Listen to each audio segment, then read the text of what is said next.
Bonjour à toutes et à tous, merci d'être avec nous. Salut Thomas, comment ça va aujourd'hui? Bah écoute, salut Daryl, ça va très bien et toi? Eh bien, impeccable, on est à quelques heures de partir à Assen, mais on s'est dit, on va quand même faire un petit sujet sur l'information de ce début de semaine, ce qu'on sait, ce dont on a parlé avec Massimo Rivola hier, et puis ce qui pourrait arriver dans les prochains jours, puisqu'on le rappelle, c'est week-end de Grand Prix. On va aux Pays-Bas, on va à Assen, où en général c'est une place forte pour tout ce qui est mercato, marché des transferts. Traditionnellement, historiquement, c'est comme ça. Là, on a eu pas mal d'annonces depuis le Grand Prix d'Italie, du fait du calendrier, de la trêve, etc., etc. Mais on devrait quand même avoir pas mal de choses à vous dire ce week-end à Assen. Thomas, par quoi est-ce qu'on commence? Est-ce qu'on rentre directement dans le vif du sujet? Bah écoute, on rentre directement dans l'annonce Bezeki qui est tombée hier. Allez, c'est parti. Donc, Bezeki chez Aprilia, c'est un contrat pluriannuel. C'est le terme aujourd'hui qu'on utilise pour dire 2 ans en général. Donc, 2025-2026 pour Bezeki, tout comme son nouveau coéquipier Jorge Martin. Thomas, hier, on a parlé avec Massimo Rivola, donc le PDG d'Aprilia Racing. Et on va revenir sur 4 des raisons qu'il nous a expliquées ou qu'on a devinées qui sont derrière ce transfert. Oui. Bah la première, c'est je commence ou tu commences? Vas-y, fonce. Et ben écoute, c'est qu'aujourd'hui, la première explication, je commence par la première, c'est qu'aujourd'hui, enfin, en fait, déjà, comment est née cette signature? Comment a eu lieu cette signature? C'est qu'en fait, déjà, il y a eu une première approche qui a été faite en début de saison et en fait, ce qu'il faut comprendre, c'est que Rivola a quand même vu qu'aujourd'hui, les performances de Bezzecchi, ne reflètent pas du tout son potentiel et qu'aujourd'hui, il pense que le Bezzecchi qu'il y a cette année, c'est pas celui de l'année dernière. Il est un peu plus en difficulté sur la GP23 et donc là, aujourd'hui, on est sur un Rivola qui voit plus une vision globale de Bezeki, de ce potentiel, et donc il croit plus au son potentiel de l'année dernière que celui de cette année. Et donc il pense qu'il peut correspondre très bien sur la RSGP. Et donc voilà, il y a eu une approche qui a été faite en début de saison par le manager de Bezeki. Et donc bah voilà ce qu'il en est aujourd'hui. Signature de Bezeki chez Aprilia pour l'année prochaine aux côtés de son ancien rival pour le titre en Moto3 qui était Jorge Martin. Oui, parce qu'on rappelle que Bezzecchi, l'année dernière, il fait troisième du championnat. Il gagne combien de fois? C'est toi qui as les stats en tête. Combien de fois il gagne Bezzecchi l'année dernière? 3 fois. 3 fois. Voilà, 3 victoires pour Bezzecchi l'année dernière. Donc, Rivola pense qu'il a plus signé ce pilote-là que le pilote 2024, où, comme tu l'as rappelé, complication avec cette GP23. On rappelle que la VR46 hérite des motos de l'année précédente. Et la Oui. GP23, de la même manière qu'elle convenait pas très très bien à Bastianini, convient pas très très bien à Bezzecchi cette année. Mais Rivola, comme tu l'as dit, se base sur plus de choses que cette saison-là pour signer Bezzecchi. La deuxième Exactement. raison, on en parlait juste avant de prendre l'antenne. Vas-y. Non, non, vas-y. J'ai fait la première, vas-y, fais la deuxième. Ah. Bah écoute, la deuxième raison que nous a cité Rivola, c'est l'aisance sur le mouillé de Bezzecchi. On va le rappeler, Bezzecchi, Thomas, tu me disais que c'était en Thaïlande, c'est ça, la première pole position de sa carrière en MotoGP en 2022. Il avait mené la course. Il a gagné en Argentine en 2023 sur le mouillé aussi. Et d'après Rivola, pour Rivola, les qualités de pilotage de Bezzecchi qu'il a vu sur le mouillé, ça l'a convaincu concernant le potentiel de Marco Bezzecchi. Et encore une fois, on est dans cette explication de vision globale et pas seulement ce qu'on voit en 2024, puisque Bezzecchi en 2024, il est exactement 10e pour l'instant du mondial. Mais voilà, ce qu'il a vu de Bezzecchi sur le mouillé, ça l'a convaincu. À dire ça, c'est un pilote qu'il nous faut parce qu'il vaut plus que ce qu'il montre actuellement. Bah ouais, voilà, tu as tout résumé. C'est vrai que là, on est sur un pilote qui est. Bah ouais, alors il signe sa première pole position en Thaïlande, mais je crois que c'était sur le sec d'ailleurs. Mais c'est vrai que sa première victoire acquise en Argentine l'an dernier, sur le mouillé, voilà, il a montré qu'il était capable de se battre pour la victoire et donc de gérer une course en MotoGP dans des conditions un peu difficiles. Mais voilà, après, c'est une autre raison, c'est la raison suivante qu'on va évoquer. Mais c'est vrai qu'après, l'une de ses autres victoires, c'est celle en Inde, sur un circuit que personne connaissait, où tout le monde partait, on va dire, sur un même pied d'égalité, où il a montré que même sur le sec, il pouvait être, quand tout va bien, il pouvait être imbattable. Donc voilà, parce qu'il gagne avec combien 8 secondes d'avance, c'est ça? 8 secondes d'avance sur Martin et Quartararo. Voilà. Bah écoute, voilà, donc là, on est Je pense que c'est, en tout cas, je ne sais pas si on s'éparpille un petit peu, mais je pense que c'est un choix. Alors, ça peut être un pari risqué de la part d'Aprilia de miser sur deux nouveaux pilotes, deux jeunes pilotes qui ont fait leurs armes uniquement chez Ducati et donc qui connaissent qu'une seule moto qui est la Desmo Sedici. Mais Rivola pense que c'est un pari, même si entre guillemets sur le papier il reste risqué. C'est pas risqué dans le sens où au jeu des chaises musicales, Aprilia sont les grands gagnants puisqu'ils se retrouvent avec le deuxième et le troisième du championnat de l'année dernière. Donc, ce qui est plutôt pas mal, on va dire. À ce jeu des chaises musicales qui a eu, il se retrouve avec les deux pilotes qui étaient sur le podium l'an dernier. Donc, c'est vrai que je pense que c'est un pari risqué, certes, mais je pense qu'il ne fait pas d'erreur en partant sur les pilotes les plus rapides du plateau, quoi. Oui, c'est vrai, je n'avais pas pensé. C'est vrai que l'année dernière, c'était les deux hommes du podium. Aprilia, on rappelle, c'est le plus petit constructeur en termes de budget.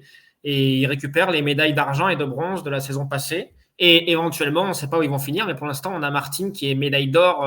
Il a la médaille d'or à portée de main. 18 points d'avance, je crois, sur Pecco avant d'arriver à Assen. Quatrième raison, on en avait parlé dans les vidéos précédentes. Pilote italien sur une moto italienne, objectif accompli. Alors, je vais vous reprendre ce que nous dit Aprilia dans son communiqué de presse. Parce qu'il y a, alors c'est pas une déclaration de Rivola, mais c'est bien précisé. Le retour d'un pilote italien est une étape importante pour l'équipe italienne Aprilia Racing. Donc Aprilia, on en avait parlé avec eux en début d'année, ils avaient été enthousiastes après la victoire d'un pilote italien sur l'Africa Eco Race avec leur moto. Donc là, ils se sont dit, ils avaient vu l'impact que ça avait eu. Africa Eco Race, c'est une course de rallye raid qui reprend notamment une partie des pistes de l'ancien Dakar qui termine au Sénégal. Et donc, ils s'étaient dit, si on a autant d'impact avec une course de rallye, imaginez ce que ça va faire en MotoGP avec Bezzecchi ou avec Bastianini, puisqu'on parlait de Bastianini à ce moment-là, sur une moto italienne. Et donc, voilà, le tricolore italien, le souhait qui était de Rivola qui est exaucé. Thomas, c'est déjà arrivé d'un pilote italien sur une Aprilia. Tu nous fais un petit rappel? Écoute, le dernier en date permanent, on va dire, parce qu'il y a Savadori qui a fait quand même quelques piges et qui en fait encore quelques-unes. Je ne sais même pas s'il a fait, il a fait une wildcard. Je ne sais plus si c'était en Italie ou à Barcelone, je ne me rappelle plus. En tout cas, il était encore là cette année. Mais le dernier en date, c'est Andrea Iannone, qui est avant, on va dire, qu'il soit touché par le problème de dopage, était pilote permanent chez Aprilia. Donc, c'est déjà arrivé, effectivement. Par contre, une victoire, non, c'est pas arrivé, puisque la première victoire d'Aprilia en catégorie Rennes, c'est un Espagnol, c'est Aleix Espargaro. Mais sinon, avant lui, je pense qu'il y a eu d'autres pilotes. Il y a eu, je crois qu'on peut citer Melandri. Comment tu dis? Oui, c'est ça. Melandri en 2015. Exactement, je crois qu'il n'avait pas fait toute la saison, par contre, sauf erreur. Et puis après, il y a eu, je pense qu'il y a dû y avoir quelques piges ici ou là sur les années précédentes, au tout début du MotoGP, de quelques pilotes italiens comme Michel Fabrizio ou d'autres. Donc voilà. Donc c'est vrai que là, on aura un pilote, comme on disait tout à l'heure, qui était sur la troisième marche du podium et qui, l'année dernière, potentiellement a la possibilité, ou en tout cas le potentiel de gagner, d'offrir une victoire italienne sur une moto italienne, et pourquoi pas en Italie l'année prochaine. Alors, tu nous parlais d'Espagnol, ça tombe bien, transition avec le sujet suivant. L'étape suivante pour Aprilia, c'est une des choses qu'on a appris hier avec Rivola, c'est Raúl Fernandez. Alors, il ne le dit pas comme ça, mais Thomas, si tu résumes ce qu'il nous a dit, parce que c'était intéressant, et en fait, ça donne une piste sur la nouvelle cible, en tout cas sur le nouvel objectif, le prochain objectif mercato d'Aprilia. Écoute, en tout cas, Raúl Fernandez plaît beaucoup à Massimo Rivola. Clairement, il dit que ce qu'on voit, nous, aujourd'hui, sur la piste, ne se reflète pas sur le potentiel qu'affiche Raúl Fernandez dans les données ou sur les performances que les ingénieurs, eux, perçoivent. Donc, je pense qu'il est attaché à ce pilote-là. C'est vrai que c'est un pilote qui a été propulsé très rapidement en MotoGP. Il s'est battu pour le titre en Moto2 face à Garner, et ensuite il a atterri en MotoGP. Ça a été compliqué sur la KTM, il est arrivé sur l'Aprilia, il y a eu des blessures aussi, il y a eu pas mal de choses qui ont ralenti sa progression. Donc, on peut imaginer que Rivola, comme on le disait tout à l'heure, voit aussi pour ce pilote-là une vision globale de son potentiel. Et je pense que pour l'instant, il ne veut pas l'écarter. Il veut pas l'écarter puisque c'est un pilote qui a du potentiel. Et il le rappelait encore hier, donc à la conférence, enfin en tout cas à son débrief, que même si ils pourront pas changer drastiquement la moto parce que le règlement l'interdit, mais ils devraient disposer de tous les éléments de la RSGP 2024 là prochainement en tout cas. Donc il devrait y avoir 4 RSGP sur 2024 par exemple sur la grille. Je ne sais pas si ce sera ce week-end ou la semaine d'après, mais sinon ce sera après la trêve estivale. Il y aura 4 RSGP 2024, donc Raoul Fernandez en disposera. Donc voilà, il mise vraiment sur ce pilote-là et il espère. Donc je pense qu'il a son mot à dire et voilà bien évidemment dans le line-up Trackhouse, mais il espère que Raoul Fernandez restera l'année prochaine. Parce que quand on dit étape suivante, évidemment, ce n'est pas un recrutement, ce serait une prolongation de Raoul qui est arrivé l'année dernière sur une Aprilia satellite. L'image qu'on a à l'écran, là, c'est Grand Prix de Catalogne à Barcelone, là où Raoul a mené le sprint. On pensait qu'il allait gagner avant de chuter. C'était finalement l'une des premières fois où vraiment il se révélait avec cette moto. Il a fini 5e aussi à Valence, je crois, l'année dernière. Oui. Mais voilà, des mots réconfortants en tout cas pour Raoul Fernandez de la part de Rivola. Moins concernant Miguel Oliveira, on sent qu'il y a un peu plus de doute, peut-être parce qu'en fait, il attendait plus de Miguel Rivola, qui n'est pas encore monté sur le podium avec de Miguel Rivola. De Miguel Oliveira. Ouais. Qui n'est pas encore monté sur le podium avec l'Aprilia, pilote plus expérimenté, plus avancé aussi dans sa carrière. On sent une pointe de déception. Ça ne veut pas dire qu'il ne va pas le prolonger, mais non, voilà, s'il y avait un choix à faire, s'il fallait en écarter un aujourd'hui, et on est désolé pour Miguel qui est un pilote très sympathique, mais voilà, ce serait plus Raoul que Miguel. En tout cas, c'est la sensation que j'ai eue hier. Est-ce que tu partages ça aussi ? Écoute, effectivement, il a plus encensé Raoul Fernandez que Miguel Oliveira, mais comme tu le rappelles, effectivement, Miguel Oliveira, c'est un pilote qui a déjà gagné en MotoGP sur une moto qui est la KTM d'ailleurs. Il a gagné avec le Team Tech 3, vous vous souvenez de ce dernier virage en Autriche.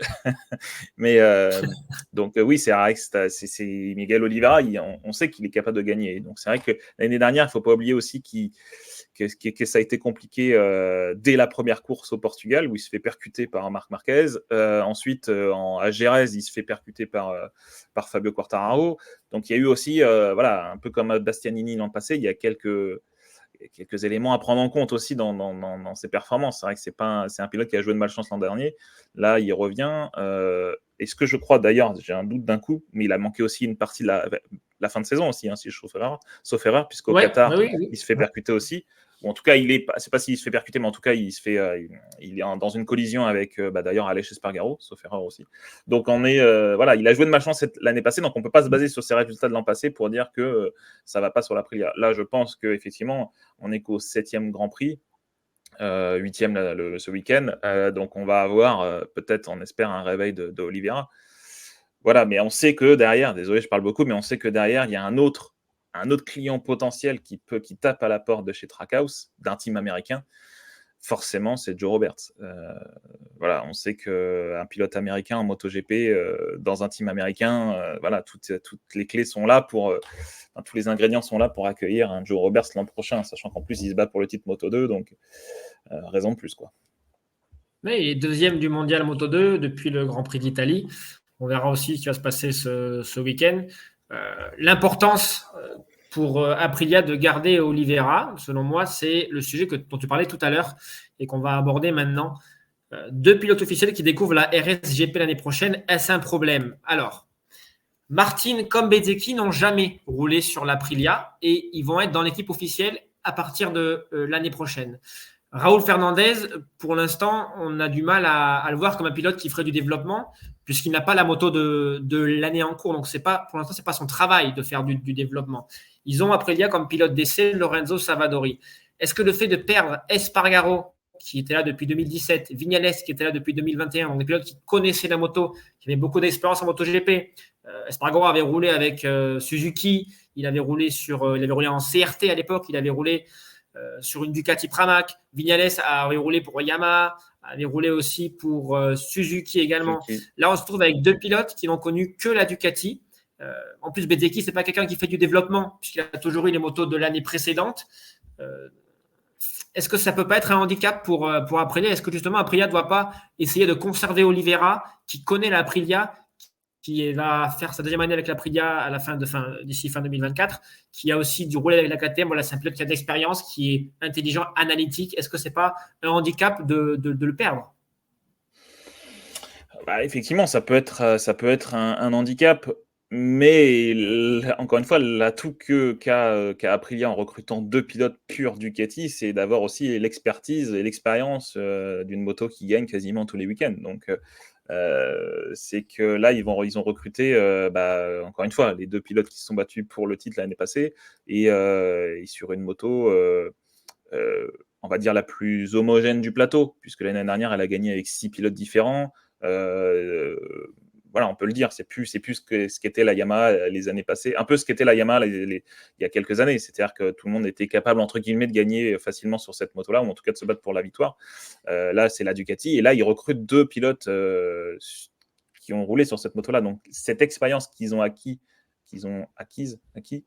sur cette moto-là peut aussi profiter à Aprilia dans le développement de la RSGP 2025 l'année prochaine.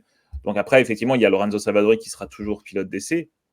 En tout cas, c'est comme ça qu'on l'a entendu dire aussi hier. Peut-être qu'il y aura du changement l'année prochaine, mais Lorenzo Savadori, encore une fois, on le disait là il y a encore quelques jours dans une des vidéos qu'on a fait avec toi, Daryl aussi, c'était que le rôle de pilote d'essai, c'est quand même un boulot très compliqué, hein, d'aligner des tours rapides, de faire un tour, revenir pour juste faire un check-down d'une pièce. Enfin, c'est aussi un boulot qui est pas donné à tout le monde. Clairement, c'est pas un boulot qui est facile, et se propulser, se retrouver wildcard durant un week-end face à des pilotes qui sont là et qui roulent tous les week-ends, entre guillemets, c'est pas évident non plus. Donc, je pense que Aprilia mise bien sur Savadori pour l'année prochaine, et en tout cas pour cette année, pour le développement de la GP24, et ils espèrent que l'expertise, je pense, de Martin et de Bezzecchi puisse leur être utile, quoi. Je parle beaucoup, hein, je suis désolé. Non. Non, mais un autre élément pour rebondir là-dessus sur, pour moi, l'importance de garder Oliveira, de garder 2 pilotes qui connaissent déjà la moto, c'est que est-ce que Espargaro et Vignales vont maintenant travailler sur le développement de l'Aprilia d'ici à la fin d'année, puisqu'ils s'en vont? Et enfin, Espargaro, lui, ne sera plus sur la grille l'année prochaine, il sera pilote d'essai Honda, annonce à venir bientôt. Maverick Vignales, lui, il sera dans une maison rivale, KTM, dans l'équipe Tech 3. Et où est l'intérêt pour Vignales de développer l'Aprilia face à qui il va être l'année prochaine, et en plus face à des clients qui sont Martin et Bezzecchi? Voilà, est-ce que le développement de l'Aprilia ne va pas être freiné par ces... Excuse-moi, ça a coupé. Tu m'entends? Ouais, Ouais, je t'entends. Moi, j'ai un passage à vide. Pas de souci. Non, mais après, écoute, non, je pense pas. Après, ça reste des pilotes. On est sur un team. On n'est pas sur. Enfin, je veux dire, c'est dans l'intérêt de tout le monde que tout le monde puisse gagner tous les week-ends. Voilà, je pense pas que Aprilia va limiter le développement de la RSGP pour les prochains Grands Prix. Ce serait pas du tout dans leur intérêt, sachant que voilà, c'est le seul constructeur qui a réussi à mettre un terme à l'hégémonie Ducati cette année à Austin grâce à Vignales. Donc, ils ont tout intérêt justement à continuer ce développement et à fournir toutes les pièces pour qu'ils puissent gagner tous les week-ends. En tout cas, je ne suis pas partisan de se dire non. Voilà. Alors après, si Vignales ne veut pas y modifier, pareil, je n'y croirais pas non plus, parce que lui aussi, c'est dans son intérêt de gagner, et c'est des compétiteurs avant tout. Donc voilà, et on lui reprochera jamais, même du côté de chez KTM, de gagner avec l'Aprilia. Au contraire, s'il se bat pour la victoire tout le week-end, ça veut dire qu'ils ont fait le bon choix, KTM. Ouais, mais c'est une arme qu'auront l'année prochaine Martin et Bezzecchi.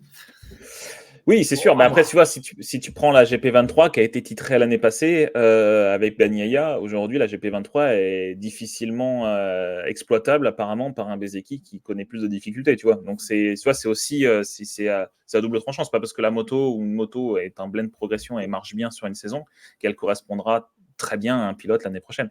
On sait très bien de toute façon que même si Martin, on le sait rapide, et Bezzecchi pareil, il y aura forcément des périodes d'adaptation, des moments où ils devront se chercher, ils auront plus des données qu'ils avaient jusqu'à présent, c'est-à-dire provenant de 8 motos différentes. Enfin voilà, il y aura plein de choses qui va changer. Donc si tu veux, pour moi, c'est dans l'intérêt d'Aprilia de continuer le développement et de fournir tous les éléments aux pilotes qu'ils ont actuellement pour pouvoir gagner. D'ailleurs, ils alignent 4 GP24, 4 RSGP24 là à partir de la mi-saison. Donc c'est qu'ils ont vraiment cette volonté de continuer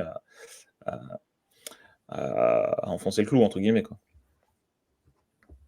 Et je pense que c'est la première fois depuis pas mal d'années qu'on va avoir un pilote qui sort d'une Ducati pour arriver sur une Aprilia. Donc, ça va être intéressant de voir aussi un petit peu l'adaptation, le passage d'une moto à une autre. On a notamment beaucoup écouté Marquez quand il expliquait la différence entre la Honda et la Ducati, deux motos qui se pilotent totalement différemment. Pour lui, c'était un petit peu compliqué sur certains points. Bon, on ne va pas y revenir sur cette vidéo, on en fera peut-être une plus tard, mais voilà, c'était hyper intéressant techniquement de comprendre à quel point est-ce que changer d'une marque à une autre pouvait être différent selon la marque d'où tu viens. On verra comment se passe ce transfert Ducati à Aprilia. On est déjà à 20 minutes, donc on va passer au sujet suivant. L'année dernière, c'est une page se tourne à la VR46. Pourquoi ? Eh bien parce que Bezzecchi, il était là depuis 2020. Bezzecchi, il est arrivé à la VR46 en catégorie Moto 2. Il y est resté, j'ai ça sous les yeux, 2 ans. Puis 3 années de VR46 en MotoGP. La troisième, elle est en cours. Ça fait 5 ans au total. C'était l'un des poulains de Valentino Rossi, toujours roulé sous les couleurs VR46. Et là, tout comme Marini l'année dernière, il saisit l'opportunité de rejoindre une équipe d'usine. C'était l'un de ses objectifs, de rouler dans une équipe d'usine à partir de l'année prochaine.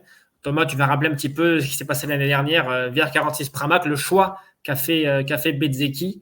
L'espoir qu'il avait aussi d'intégrer les rouges, finalement, ce sera une moto qui a des touches de rouge, mais pas la Ducati.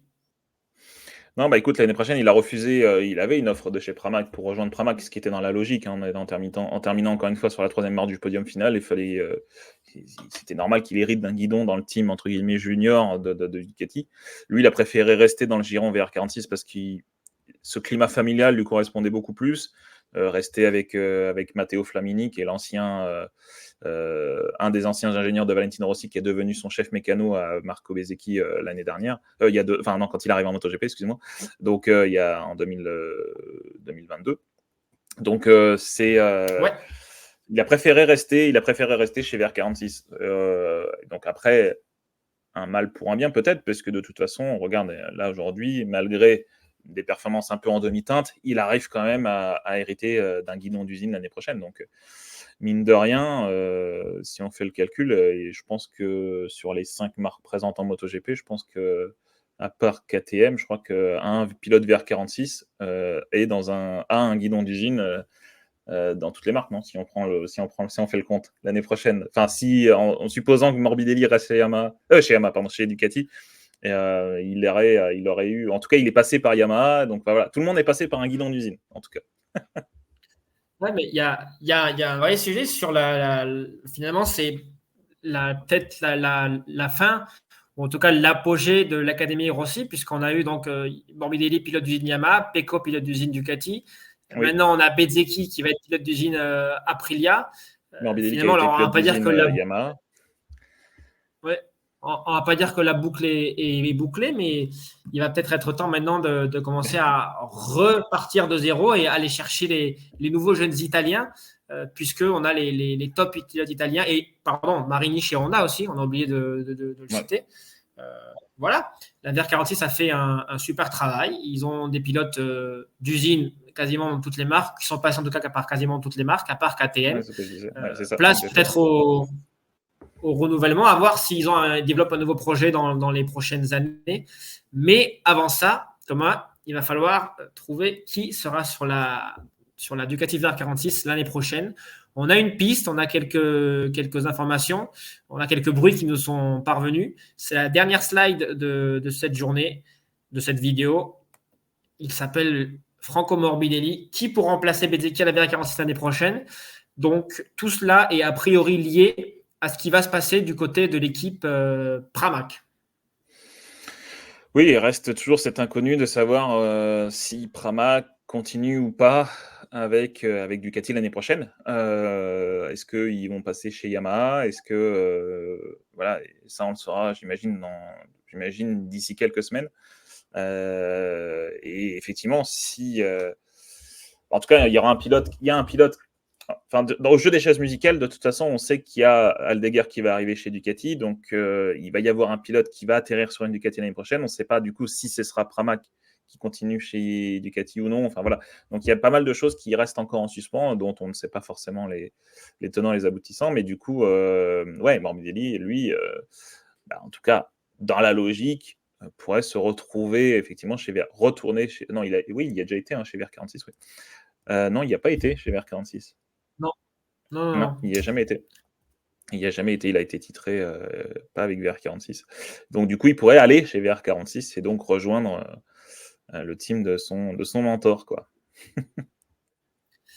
Parce que donc les détails là qu'on a sur cette affaire Pramac, Yamaha, Ducati, Gigi Dall'Igna au Superbike de Misano où on travaillait, Gigi Dall'Igna qui a confirmé qu'il y avait un vrai risque de perdre Pramac l'année prochaine. La clause, elle se termine le 31 juillet. Pramac a une clause, a une option à valider pour continuer avec Ducati pour les 2 prochaines saisons avec les motos officielles jusqu'au 31 juillet. L'offre de Yamaha serait plus intéressante économiquement.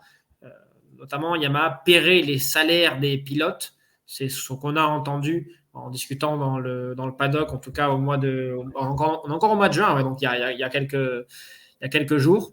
Le montant Et aussi les de la motos location aussi, des motos serait bien sûr. voilà, plus avantageux. Donc, il y a cette question économique. Évidemment, Et, si jamais ça se fait, on parlera de nouveaux projets sportifs, de nouveaux départs, la fin d'un cycle avec Ducati, etc., etc. Mais voilà, il y a cette question économique qui est à ne pas exact. négliger. Et Et après, il y a aussi. Vas-y, continue. Je te laisse. non, vas-y, je te laisse Après, il y a aussi, terminer. c'est ce que tu disais, il y a aussi cette vision. Voilà, en fait, si tu veux, s'il continue pour 2 ans, ça veut dire que pour l'arrivée entre guillemets, l'arrivée du nouveau règlement en 2027, ils ne sauront pas avec qui ils rouleront. Voilà, donc ils ont une vision que sur 2 ans. Peut-être que Yamaha aussi, en leur proposant ce deal, leur promet un contrat un peu plus long, à long terme, pour justement construire un vrai, véritable projet sportif sur le long terme, avec notamment l'arrivée du nouveau règlement en 2027. Donc ça peut être aussi une bonne opportunité pour Pramac de franchir le pas dès maintenant pour préparer cette arrivée 2027 et d'avoir déjà déjà la façon de fonctionner de Yamaha, le développement de la moto, commencer à être à même participer au développement de la moto, puisqu'on ne sait pas trop ce qu'il y aura de mise en place au règlement. Peut-être qu'il y aura déjà des possibilités de faire des tests en saison 2026 sur les nouvelles motos. Je sais pas, il y a plein de choses qui pour l'instant restent encore à définir. Donc ça peut être un bon pari. Alors risqué, certes, bien évidemment. Aujourd'hui, la Yamaha, c'est pas celle qui truste les premières places tous les week-ends, mais c'est sur le long terme, encore une fois, ça peut être intéressant pour Pramac. Et pourquoi on parle de Morbidelli chez VR46? C'est parce qu'évidemment, lui, son objectif, c'est pas de retourner chez Yamaha, d'où il est parti l'année dernière. Il ne veut pas retourner sur une Yamaha, donc la Ducati VR46 serait idéale pour lui. D'autant plus, Thomas, que si Pramac quitte Ducati pour Yamaha, la VR46 devrait récupérer les motos officielles. Donc le VR46 aurait au moins une moto de l'année 2025, voire 2. Ça, on en parlait dès le Grand Prix de France. Tu te souviens, Oui. on était passé une tête chez la VR46. C'était déjà ce qui était un petit peu ce qu'on entendait, quoi. Il y avait déjà ce projet, cette idée qui gravitait autour de le départ de Marquez chez Ducati, le départ de Pramac chez Yamaha. On ne savait pas si c'est Pramac ou Gresini. Donc voilà, c'est l'un des prochains dossiers à suivre. Dossier Pramac qui va, quand la pièce va tomber dans la machine, beaucoup de choses vont tomber quasiment en même temps, comme un effet domino. Ouais. Est-ce qu'on aura des révélations ce week-end à Assen? Eh bien, écoutez, on sera sur place pour vous en parler. On se retrouve jeudi. Thomas, tu vas me chercher à la gare d'Assen où je vais arriver. C'est ça. Et bien, écoutez, on vous donnera une nouvelle jeudi soir depuis le circuit d'Assen. On a peut-être de nouvelles annonces, les réactions aussi de tous ces bonhommes qu'on a à l'image. Merci de nous avoir écoutés. Et puis, on est mardi aujourd'hui, donc bonne semaine à tous. Salut!